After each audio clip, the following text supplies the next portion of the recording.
Gary Strigler, and today and a little bit yesterday we're working on a project in the shop. It's this table that I'm building for my son, and it's a little bit like, you hear those stories of turning a chef loose in the kitchen and he just kind of has to come up with a recipe based on what he can find in the cupboard.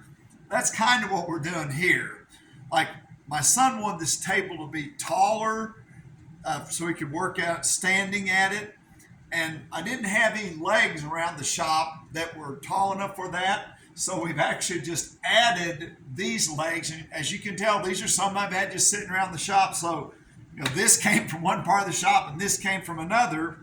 What we did to make a strong joint between those two, these come with kind of a hanger bolt that's got machine threads on one side and wood on the other.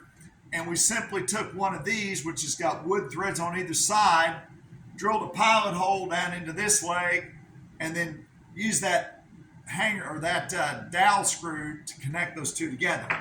Now, the next thing that we wanted to do is make sure that when we built this table, we had it all leveled up and square. And so we came down to this big table that has been perfectly, well, as close to perfect as you get, flat both ways. And I checked that using a level to make sure that it's flat.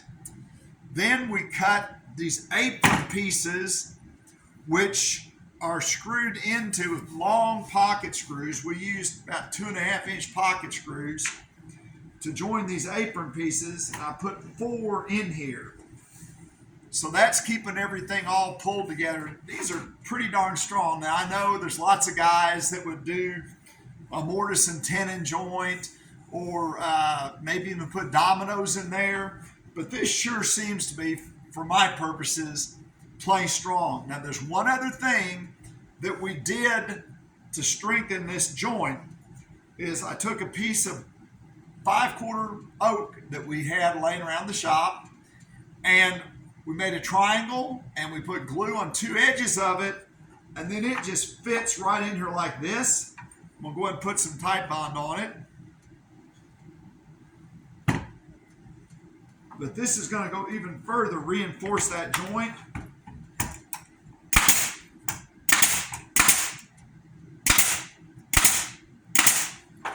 So we've got some pretty good pocket hole joinery using those kreg screws there.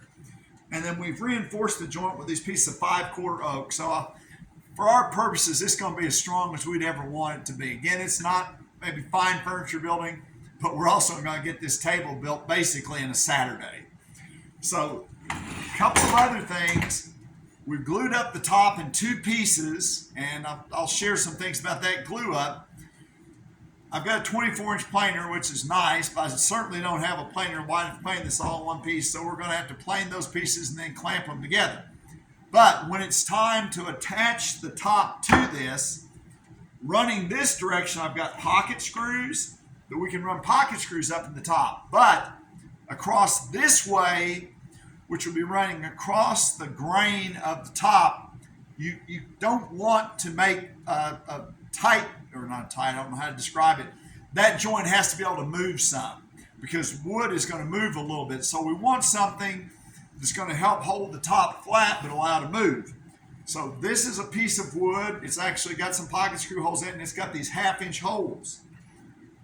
This pocket screw has a nice washer head, but obviously, it would go right through there if you did that. But I've got these washers that are a Fender washer, and if I use this Fender washer,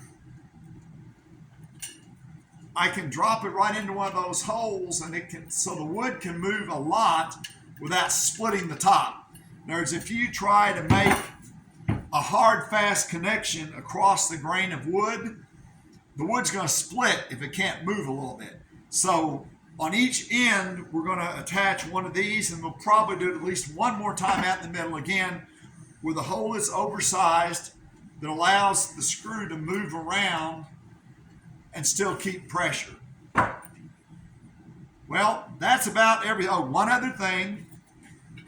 Because on this piece, it doesn't really matter to me if it's up a little bit because I'm using a long screw. What I don't want to do is have it forced down below this.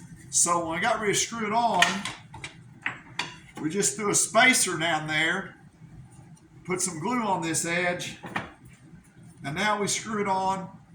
We're going to add one more in the middle, and we'll be ready to turn this thing over and put the top on.